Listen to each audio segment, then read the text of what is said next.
How does your environment affect your mental health? Let's dive right into it by understanding the environmental health connections. Our surroundings shape a lot more than our daily routine. They influence everything from how we think to how we feel and function in life and everyday tasks. Let's consider how noise from loud music and the loud noise from the street might make it hard to concentrate on your work. Or is it our conjunction, used to connect to or more alternatives or possibilities? Sometimes it indicates that one or more of options are true, but not necessarily to respond like the place where we spend most of our time. Home, work, school, and even social can significantly impact our mind, mental well-being. And psychologically, these are called environmental factors that slows the mind down of mental health that most of us suffer from. Am I right or am I wrong? Please leave your comment. I would like to know. Let's dive deeper into this mental health growth together. As a child, I watched so many of my family members suffer from mental illness, from depression, and it was hard telling myself that I was the only insane one. While dealing with my own mental health issues, silently as I got older, I continued to deal with my own mental health illness in silence, afraid to speak out because I thought I was the strongest of them all. The only insane one, but still dealing with my own mental health issues. After leaving a stressful and toxic environment and moving to a peaceful one, things begin to change. I noticed drastically changes in my mental health. I noticed periods of increased sleep, often called sacred rest or healing fatigue.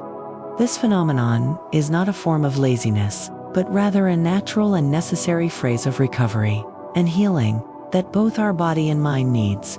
Here is why we might sleep more in a peaceful environment after stress. To catch up on sleep debt, prolonged stress, like that experience in a toxic environment that we all are familiar of. Let's get deeper. Once you are in a safe and peaceful environment, our bodies can now prioritize rest and recovery. Oh, I know that very well. And it feels so good, leading into increased sleep to pay off the sleep debt.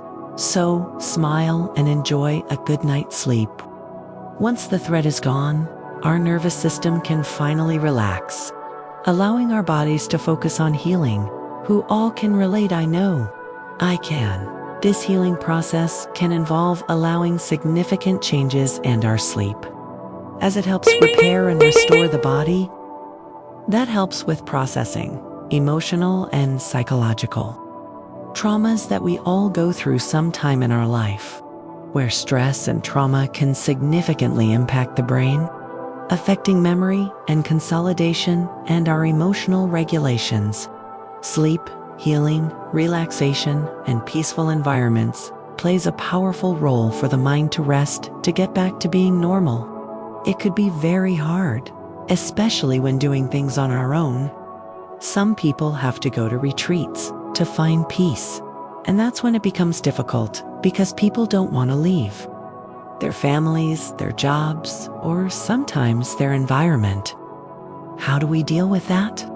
If untreated, it can lead to reducing cortisol levels, a stress hormone that can disrupt our sleep and have negative effects on serious body functions like unhealthy eating habits, weight gain, poor eyesight, and many health problems. Resting in a peaceful environment allows cortisol to normalize, promoting better sleep and overall good health, disassociation, and processing. In some cases, too much sleep, excessive sleep after leaving a toxic situation, toxic environment, may be a form of dissociation or a way for the brain to process a large amount of accumulated trauma. It's important to know that this increase of sleeping is normal and healthy and response to stress reduction. So take advantage of it as much as you can and when you can. I know I will. It's much needed for my healing process. However, if you're concerned about excessive sleeping patterns, it's always visible to consult a professional. I'm not claiming to be a professional to rule out any underlying health issues. I'm just a writer who writes what God has placed on my heart to say, and speak a little about what I'm going through and has experience in my life.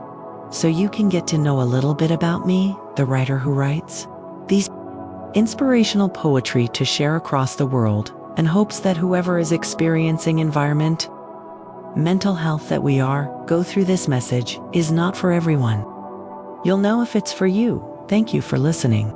And if my poetry is something that has influenced you, please subscribe and share and leave a comment below.